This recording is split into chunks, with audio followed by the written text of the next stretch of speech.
Hello, I'm continuing to do response vids to Nick Freitas, yet I am segueing into a deep dive into Ephesians 5 and into Paul. I've been reviewing this by Pastor Jason Elder from August 19. His article, Ephesians 5:22 through 33, the household code in its world. My position is that in order to understand Paul and his systematic theology, you must bring it front and center that he is a Roman born Roman. And then we need to talk about Romanism to really understand Paul. Acts 22:24 through 29. This one was when he was being accused of defiling the temple in Jerusalem. The chief captain commanded him to be brought into the castle and bade that he should be examined by scourging, that he might know wherefore they cried so against him. And as they bound him with thongs, Paul said unto the centurion, using a Roman name, that stood by, Is it lawful for you to scourge a man that is a Roman and uncondemned? When the centurion heard that, he went and told the chief captain, saying, Take heed what thou doest, for this man is a Roman. This is the real identity of Paul. No matter what he presents to you as a false identity, this is the real identity of Paul. He has a Roman name. Paul is his Roman name. Saul was his Hebrew name. So he was a double agent. He claimed to be a Pharisee of the Pharisees, yet the truth came out when his life was on the line in this story that he's really a Roman. Then the chief captain came and said unto him, Tell me, art thou a Roman? He said, Yea. And the chief captain answered, With a great sum obtained I this freedom. And Paul said, But I was freeborn. That means Paul has a lot of connections. It's a familial line of Romans he's from, and he likely has political connections in Rome. Then straightway they departed from him, which should have examined him. And the chief captain also was afraid, after he knew that he was a Roman, and because he had bound him.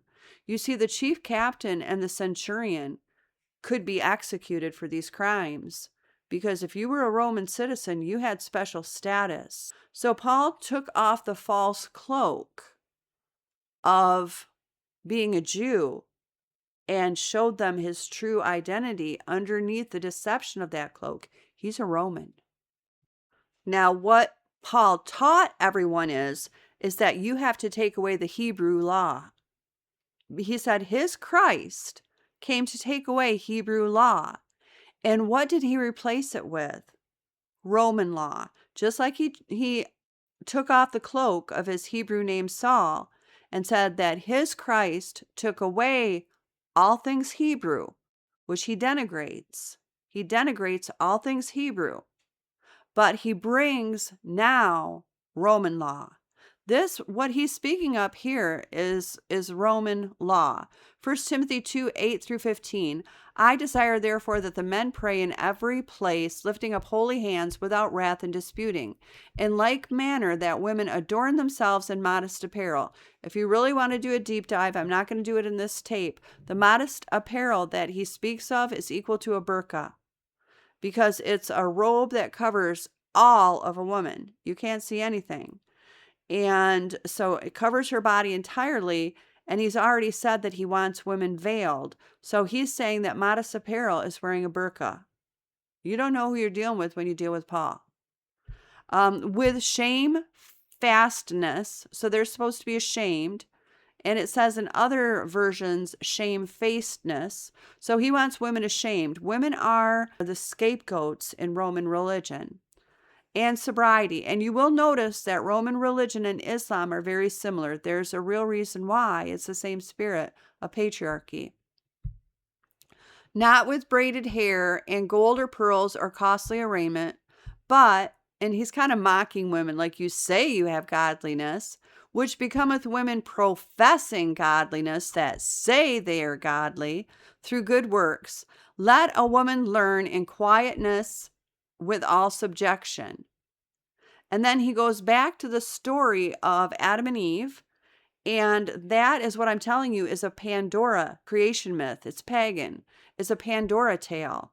So that is not the real creation story. The real creation story is in Genesis 1, but you have a Babylonian Roman second creation story of the Babylonian Roman religion that is equal to Islam too. I mean, they're the same foundation. And that is a story that denigrates Eve. And I'm not going to get all into that in this tape. Here is the Roman law based on the Roman, pagan, Babylonian Genesis 2 through 3 false creation myth account. It contradicts Genesis 1 in all ways. I'm not going to get all into it in this tape, but let's move forward. 1 Corinthians 14, 34 through 36. Let the women keep silence in the churches, for it is not permitted unto them to speak, but let them be in subjection, as also saith the law. So there's a law he's referring to. He said that his Christ took away the Hebrew law, but now he's referring to Roman law. This Roman law is paterfamilias, and it required women to be subject to the paterfamilias, the male head of the household, in everything. This is pagan Roman law. So what Paul did was he took away the God of Israel and replaced him with Zeus. That is the bottom line. He took away God the Son of the God of Israel and replaced him with Apollo / Lucifer, the Roman gods of light. So you're dealing with Roman pagan religion here. Paul is a Roman. And he's talking here about Roman law. Until you really understand that, Paul took away the God of Israel and replaced him with Zeus and Apollo. You don't really understand Paul. Everything that he's preaching is Greco-Roman philosophy, the revived Roman Empire, and Roman law. He's not speaking of Christianity at all. He's founding the Roman Catholic Church, which is the pagan church of Rome. We'll get into that more. You have to look at Constantine, and you have to really start studying the history to really put this all together, to see the progression of how this came to be, that Paul is in the Bible and what he is teaching. He says, and if they would learn anything, let them ask their own husbands at home, for it is shameful for a woman to speak in the church. What? Was it from you that the word of God went forth, or came it unto you alone? He's asserting pagan authority over the church as a papal authority of Rome. And so he's saying, I'm the one who declares how this church operates, not you. Shut up. And, and that's kind of why I did get on Nick Freitas about telling people to shut up. Here is an article, a book. It says Press Books by Claremont Education, Early Roman Society, Religion, and Values. To understand Roman history and to understand Paul, he's a Roman, it is necessary to understand the nature of Roman personal and social relations and the religious and ethical frameworks within which they functioned. The principle of hierarchy, an operative principle in all aspects of Roman life, was hierarchy, the ranking of people or things from higher status, power, privilege, or value to lower. Inequality was an accepted condition of life in the Romans' view.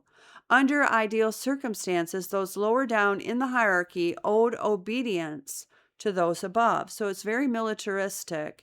It's the kingdom of darkness framework of authority and submission in the pyramid system of tyranny and oppression. It's a kingdom of slavery and stripping of human rights. So it's the very opposite of the kingdom of light and the kingdom of heaven. Under quote-unquote ideal circumstances, those lower down in the hierarchy owed obedience to those above. In return, those above had a duty to benefit those lower down. So they're relying upon authority and submission, patronization. The Roman family was at the center of the hierarchical social and political system. Each family itself was hierarchically structured. A patriarch called the paterfamilias, father of the family, stood at the top. So it's a pyramid system. The English word family is used to translate the Latin word familia, from which it is derived. The Roman concept is not so wide-ranging as the English concept in some respects, and is more extensive in others. The paterfamilias, the patriarchal head of the Roman family, and this is what Ephesians 5 and all of Paul's writings is based upon, this paganism, controlled the children in the family's male agnatic line. I'm not going to get into that. He continued to do so until he died or chose to release them from his control. He might have no children of his own. He might even be a bachelor. The only qualification was that he be subject to no authority save that of the state, that he be, how do you pronounce this? Sui iuris. That is, he was legally independent and self-sufficient in dealing with other families and the state.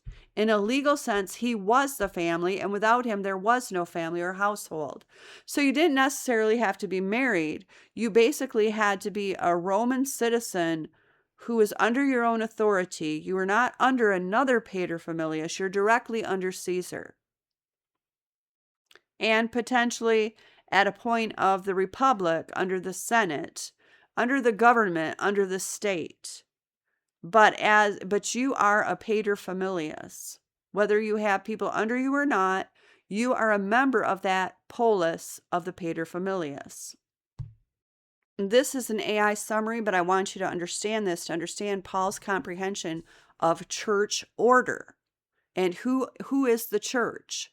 And I'm telling you that when he speaks of the church, he's speaking solely of men. In ancient Rome, the paterfamilias held significant legal and social authority, including exclusive voting rights. Authority of the paterfamilias.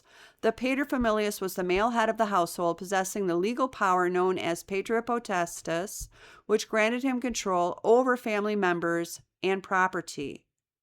This authority extended to political rights, where only the paterfamilias could participate in voting and public decision-making, reflecting the patriarchal structure of the Roman society. So in Paul's vision of the church, there's the head of the church, and then there is the church. The church are the men, the paterfamilias who can vote, the heads of the families. So you don't talk about the women being the church because they're under the paterfamilias. And that's why Paul is saying that they must be silent in the church. They're not really members of the church with full rights. The men are the members of the church with full rights. The women are under the men. So the men are the church. And then the women and the children, they're the household. But they're not quote unquote the church. They don't have voting rights. When Paul says to you, let the women keep silence in the churches, for it is not permitted unto them to speak, but let them be in subjection, as also saith the law, he is speaking of Roman law of paterfamilias. He is saying that his Roman church is structured the same as the Roman society. That the paterfamilias are those who are the heads with the voting rights. He is not speaking to women in the church. He doesn't want women speaking in the church because he wants them under Roman order, pagan order. He is building a pagan Roman church.